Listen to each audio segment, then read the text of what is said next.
مفتی طارق مسعود special.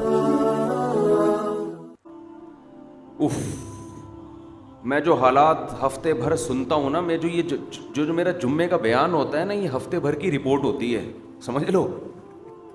میں چلتا پھرتا ہوں، لوگوں سے ملتا ہوں، جہاں کوئی قابل آدمی نظر آئے میں خود جاتا ہوں اس سے ملاقات کرنے کے لیے، میری کوشش ہوتی ہے، اس کا تجربہ شیئر کرتا ہوں اپنے ساتھ۔ امام محمد رحمہ اللہ تعالی جو امام ابو حنیفہ کے شاگرد تھے، وہ فرمایا کرتے تھے جو لوگوں کے حالات کو جو عالم نہیں جانتا فہو جاہل، وہ عالم نہیں ہے، وہ کیا ہے؟ جاہل ہے۔ تو صرف قرآن و حدیث کا علم حاصل کر لینا کافی نہیں ہے، آپ کو اپنی قوم کے حالات کا علم ہونا چاہیے، تب آپ صحیح گائیڈ کر سکتے ہیں۔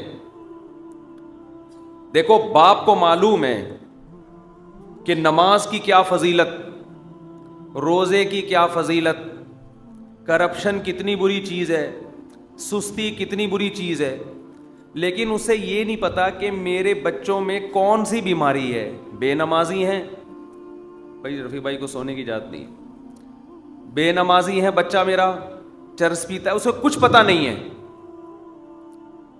اب وہ اپنے بچے کو بٹھا کے نماز کی نصیحت کر رہا ہے صبح شام، بیٹا نماز پہ پابندی۔ بچہ کہے گا کہ یار میں تکبیر اولیٰ سے ابا نماز کا پابند ہوں بھائی، اس کو جھوٹ بولنے کی عادت ہے، اس کو عادت ہے دو نمبری کرنے کی، کرپشن، کرپٹ ہے وہ۔ تو ابا کو بیٹے کا پتا ہوگا نا کہ میرے بیٹے میں برائی کیا ہے، تو باپ اس نصیحت کو فوکس کرے گا، کہے گا بیٹا نماز تو تم پڑھتے ہو، لیکن وہ نماز جو تمہیں چوری سے نہ بچائے وہ نماز نہیں ہے۔ تو اس کو پتہ ہی نہیں ہے بیٹا کر کیا رہا ہے گھر میں، تو وہ باپ نصیحت کر سکتا ہے؟ ہمارے پاس والدین آتے ہیں نا اپنے بچوں کے بارے میں شکایت لے کر، کسی کا یہ ہوتا ہے کہ مفتی صاحب والدین کے حقوق پر بیان کریں۔ میں ان سے کہتا ہوں نماز پہ کر لوں، کہ نہیں والدین کے حقوق پر، کیونکہ ان کو پتا ہے بچہ نماز پڑھتا ہے، ابا اماں کے بارے میں۔ اچھا ایک بات میں آپ کو بتا دوں، جو دیندار بچہ ہے نا، ابا اماں کو بھی وہی سمجھتا ہے۔ ماں باپ یہ چاہتے ہیں کہ اپنے بچے کو اپنے حقوق تو سکھا دیں، ہم اللہ کے حقوق نہ سکھائیں، تو جو اللہ کا نہیں بنے گا وہ آپ کا بھی نہیں بنے گا۔ اپنے بچے کو دیندار بناؤ۔ دیکھو ہم نے اپنے والدین کی جو جتنی ہم مدرسے میں جانے سے پہلے محبت تھی نا، مدرسے میں جانے کے بعد وہ محبت بڑھ گئی ہماری۔ حالانکہ ہمارے شیخ حضرت مفتی رشید احمد صاحب رحمہ اللہ تعالی نے الگ سے والدین کی محبت پر ہمیں نہیں یاد پڑتا کوئی خاص بیان کیا ہو۔ ان کے بیان تو اس پہ ہوتے تھے گناہ چھوڑو، اللہ سے محبت، اللہ سے محبت، دنیا مسافر خانہ، یہ ان کا اصل بیان ہوتا تھا۔ ان کے ہر بیان میں یہی مسافر خانہ، مسافر خانہ، مسافر خانہ، دل لگانے کی جگہ نہیں ہے۔ تبھی تو ہم دیکھتے ہیں نا لوگ ٹینشن میں، بھائی یہ دیوار اینٹوں سے دل ول لگانے کی، ان کو لفٹ کرانے کی ضرورت، بحریہ ٹاؤن 2 ٹکے کا نہیں ہے۔ آپ کیا سمجھ رہے ہو؟ پلاٹ خریدو، دل نہ لگاؤ، دل تو قیمتی چیزوں سے لگایا جاتا ہے۔ لا احب الآفلین، فنا ہونے والی چیزوں سے دل نہیں لگایا جاتا۔ ان کا تو یہ ٹاپک تھا، اس میں ابا کہاں ہیں، اماں کہاں ہیں، کہیں آ رہے ہیں ابا اماں؟ لیکن ہمیں یاد ہے ہم جب مدرسے گئے تو ہمارے دل میں والد کی قدر بڑھنا شروع ہو گئی، والدہ کی قدر بولو بڑھنا، کیونکہ جب اللہ کی محبت پیدا ہوگی تو ہر وہ چیز اچھی لگے گی جس سے اللہ کی محبت بڑھے۔ تو اللہ سے محبت ہوتی ہے اللہ کے احسانات کی وجہ سے۔ تو جب آدمی اللہ کے احسانات سوچتا ہے تو والدین کے احسانات بھی سوچتا ہے، پھر وہ احسان فراموشی کی لعنت سے انسان نکلتا ہے۔ مدرسے میں جا کے ہم نے استاذوں کا احترام سیکھا۔ اسکولوں میں تو عجیب حالت تھی، ایسے شرارتی بچے اسکولوں میں کہ ایک ہمارے کلاس فیلو نے چھالیاں کھائیں اور ٹیچر کی جیب میں ڈال دیں، ٹیچر کو پتہ بھی نہیں، کھا کے۔ یہ شرارتیں اسکولوں میں چل رہی تھی۔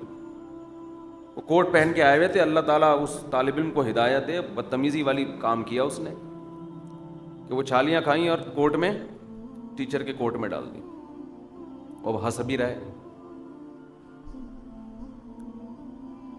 کرسی ٹوٹی ہوئی تھی, ایک پایا اس کا نہیں تھا. طلبہ نے کیا کیا, وہ دوسری کلاس میں ہمارے سامنے کرتے تو شاید ہم روک لیتے ان کو, یا ٹیچر کو بتا دیتے کہ یہ کرسی بیٹھنے کے قابل نہیں ہے. اس کا ایک پایا نہیں تھا تو اس کو کسی طرح سے ٹکا دیا. وہ بیچارے ٹیچر آ کے بیٹھے, دھڑام سے نیچے گرے, بچے ہنس رہے. انٹرٹینمنٹ ہو گئی ان کی. اب آپ بتاؤ, ٹیچر بھی تو روحانی باپ کی جگہ ہوتا ہے نا, جو آپ کو علم دے رہا ہے. جب اس کے ساتھ یہ بدتمیزی ہوگی تو یہ اپنے باپ کا احترام کریں گے؟ نہیں کریں گے. ہم جب مدرسے میں گئے ہمیں پتہ چلا ٹیچروں کا احترام کیا ہوتا ہے. کچھ تو گھر سے بھی سیکھا تھا الحمدللہ. گھر والوں نے بھی, ہمارے ہاں یہ دستور نہیں تھا کہ ٹیچر نے ڈانٹا ہے, مارا ہے تو ہم گھر آ کے شکایت کریں, پھر ہمارے ابا ٹیچر کو جا کے دو لگائیں, تو کون ہوتا ہے. ہمارے ابا اور بھائیوں نے ٹیچر کو کہا ہوا تھا, ہڈی ہماری ہے, گوشت آپ کا ہے. ٹھیک ہے, سمجھتے ہو؟ چمڑی جائے دمڑی نہ جائے, ہڈی نہیں ٹوٹنی چاہیے, کیونکہ گوشت ریپیئر ہو جاتا ہے. کباب پراٹھے کھا کے, انڈے منڈے کھا کے ریپیئرنگ, ہڈی کی ریپیئرنگ ٹینشن والا کام ہے. میں نہیں کہتا آپ ٹیچروں کو اتنی اجازت دے دیں کہ کوٹیں طبیعت سے پکڑ کے, لیکن اتنا چھوئی موئی بھی اولاد کو نہ بنائیں کہ ٹیچر اس کو ڈانٹے تو بچے کی سیلف ریسپیکٹ کے خلاف ہے. وہ بچہ انسان کا بچہ نہیں بنے گا. وہ بچے خواہش پرست ہوتے ہیں تو ان کو تھوڑا روب سے چلانا پڑتا ہے. تو خیر جلد کہاں سے, بالکل ہی ہم قیام طعام میں آگے جنگلوں کی طرف نکل رہے ہیں. تو مدرسے میں ہم گئے نا, تو استاذوں کا احترام, ان کی جوتیاں سیدھی کرنا اور ان کی خدمت کرنا, تو ہمیں خیال ہوا کہ یار باپ کا مقام تو ٹیچر سے بھی بولو زیادہ ہوتا ہے. یہ بھی غلط مشہور ہے کہ استاذ کا مقام باپ سے زیادہ ہے, ایسا کچھ بھی نہیں ہے. اسلام میں جو باپ اور ماں کا مقام ہے وہ استاذ, پیر و مرشد, شیخ و مرشد سب سے زیادہ ہے. باپ سب سے پہلے باپ ہے, اس کے بعد باقی سب آتے ہیں. تو پھر ہمیں خیال ہوا کہ یار ہم تو باپ کا تو ایسا احترام کرتے ہی نہیں ہے. بدتمیزی پہلے بھی نہیں کرتے تھے الحمدللہ اپنے والدین سے, تھوڑی بہت ہو گئی تو معذرت کر لی, لیکن مدرسے میں جا کے پتہ چلا کہ بڑوں کا احترام کسے کہتے ہیں. بڑوں کا احترام صرف یہ نہیں ہوتا کہ آپ ان کے سامنے ہاتھ باندھ کے کھڑے ہوئے. بڑوں کا احترام یہ ہوتا ہے کہ آپ ان کی آواز سے اپنی آواز کو اونچا نہ کریں. پوائنٹ ٹو بی نوٹڈ ہے, یہ سمجھ لیں. جب وہ نصیحت کرے تو فوراً وضاحتی بیانات نہ جاری کر دیا کریں, سن لیں تمیز سے, چاہے وہ غلطی آپ میں نہ بھی ہو. یہ بھی ایک ٹیکنیکل فالٹ ہے نا. آپ کا ابا آپ کو سمجھا رہا ہے بیٹا یوں, آپ کو ابا میں ایسا ہوں ہی نہیں, آپ مجھے کیوں سمجھا رہے ہو. آپ کا ابا آپ کو سمجھا رہا ہے بیٹا فجر کی نماز ٹائم پہ پڑھ لیا کرو. ابا ٹائم پہ ہی تو پڑھتا ہوں میں, یہ چل رہا ہے نا آج کل مارکیٹ میں. ابے سن لو تھوڑی دیر یار, پڑھتے ہو گئے تو کیا ہو گیا اگر اس نے بول دیا ہے. بیٹا گھر میں تمیز سے بات کیا کرو. ابا آپ نے کبھی بدتمیزی کرتے ہوئے دیکھا مجھے, جو آپ کہہ رہے ہیں کہ تمیز سے بات کیا کرو؟ تو یہ بدتمیزی ہی ہے. اس کا مطلب آپ میں تمیز بولو نا نہیں. یہ تو اسٹائل سے پتہ چل رہا ہے کہ آپ میں تمیز نہیں ہے. ہمارے ایک کلاس فیلو تھے, ان کا اپنے والدین سے کچھ اونچ نیچ ہو گئی, تو ہمارے استاذ نے ان کو بلایا کہ آپ کے والدین کی طرف سے شکایت آئی ہے کہ آپ بولتے بہت ہیں نا, ماں باپ کے سامنے زبان بہت چلاتے ہیں. وہ کہنے لگے نہیں یہ غلط بات ہے, میں تو زبان نہیں چلا, پورا وضاحتی بیان. تو ہمارے استاذ نے کہا میرے سامنے اتنی چلا رہے ہو یہ تو تمہارے عمل سے پتہ چل رہا ہے کہ تم چلاتے ہو. 100 دفعہ بولو میں زبان نہیں چلاتا, چلا رہے ہو نا. اصولی طور پر یہ تھا کہ اگر آپ کو بلایا گیا ہے کہ آپ والدین کے سامنے زبان چلاتے تو آپ بولو انشاءاللہ آئندہ میں کوشش کروں گا, ختم. اپنے عمل سے پتہ چلتا ہے بھائی یہ زبان نہیں چلاتا. تو ماں باپ کے سامنے وضاحتی بیانات, غلطی کو نہ ماننا, بھائی ہے ٹھیک ہے, نہیں بھی ہے تو سوری ابا آئندہ تھوڑا خیال کریں گے.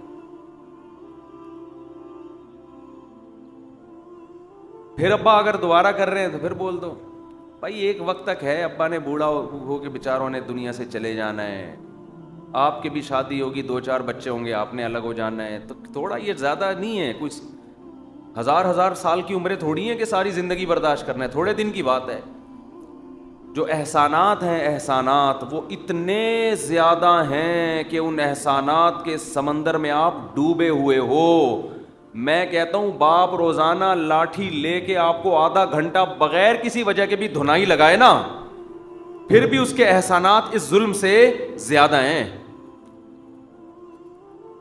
آپ کا کوئی روٹی پانی بند کر دے, روڈ پہ پھینک کے چلا جائے آپ کو, آپ بولو گے ڈنڈے سے مجھے روزانہ آدھا گھنٹہ کوڑ دیا کرو, مجھے گھر دے دو, مجھے عزت دے دو, مجھے روٹی دے دو, میں تیار ہوں 2-4 تھپڑ مجھے روزانہ لگا دیا کرو. کیونکہ جس نعمت میں انسان پلتا اور بڑھتا ہے اس نعمت کی انسان میں قدر نہیں ہوتی. نعمت کی قدر جب ہوتی ہے جب نعمت چھنتی ہے.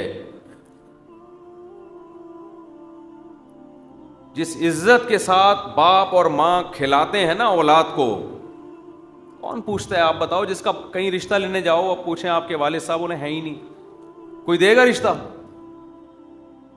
ہے ہی نہیں, سڑک پہ ملا تھا میں, پتہ ہی نہیں ہے.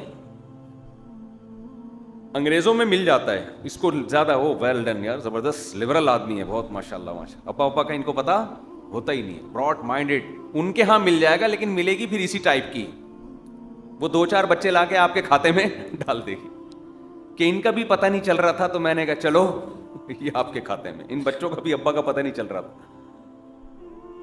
عزت دار لوگ اور خاندانی لوگوں کے ہاں فادر ہوتے ہیں. سمجھتے ہو انسان کی عزت کی جو پہلی اکائی ہے نا وہ باپ سے شروع ہوتی ہے. سب سے پہلی جو اکائی ہے نا کہ آپ قابل عزت ہے یا نہیں ہے, تو سب سے پہلا یہ شروع کہاں سے ہوتا ہے؟ آپ کے فادر ہیں آپ کے فادر. تو خیر میں بات کہاں سے کہاں چلی گئی. تو ہم مدرسے میں آئے تو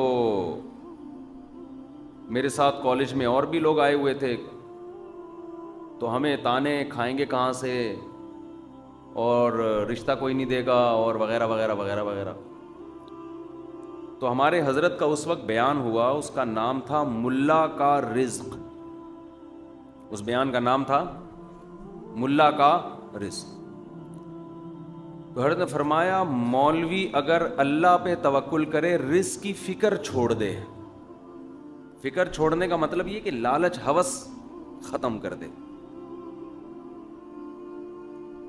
اور یہ عزم کرے میں نے زندگی بھر دین کی خدمت کرنی ہے,